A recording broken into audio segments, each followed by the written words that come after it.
प्रधानमन्त्री मरिचमान सिंह श्रेष्ठलाई तुरुन्त पत्र काटी दरबारमा बोलाएर सोधेछन्, सरकार भारतले हाम्रो मुलुकमा नाकाबन्दी त लगायो, तर त्यहाँ काम गरेर बसेका सबै नेपालीलाई पनि निकाल्ने भन्ने कुरो सुन्दैछु। कतिजना मेरो जनता भारतमा गएर काम गरिरहेका छन्, मलाई 10 घण्टाभित्र रिपोर्ट चाहियो।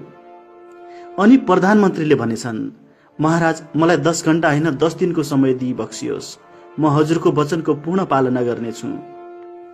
त्यसपछि प्रधानमन्त्री मरिचमानले प्रहरी प्रशासन, राजनैतिक विश्लेषक, जनसङ्ख्या मन्त्रालय र भारतमा रहेका नेपाली गुप्तचर सबैको रिपोर्ट दिनरात नभनी भेला पारेर 8औं दिनमै राजा समक्ष पेश गर्दै भनेछन्, महाराज जम्मा 3,70,000 नेपाली भारतमा रहेछन्।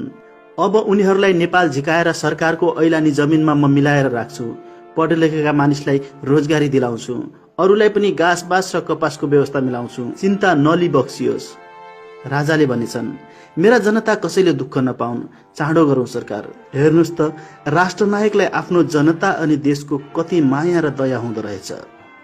यी कुराहरू सामाजिक सञ्जालमा मैले पढ्दै गर्दा आँखाबाट आँसु झर्यो। राजा बिनाको माहुरी आफै टोका टोक गरेर मर्छ भन्छन्। अहिले त्यस्तै स्थिति देशमा आउने सम्भावना बढिरहेको छ। सायद अहिले पनि हाम्रो देशमा जनतालाई माया गर्ने राष्ट्रनायक हुन्थे भने 80 लाख युवा विदेश हुनुपर्ने थिएन होला। उसै देशमा बेरोजगारी थियो। अहिले झन् शैक्षिक बेरोजगार एकदमै तीव्र गतिमा वृद्धि भइरहेको छ।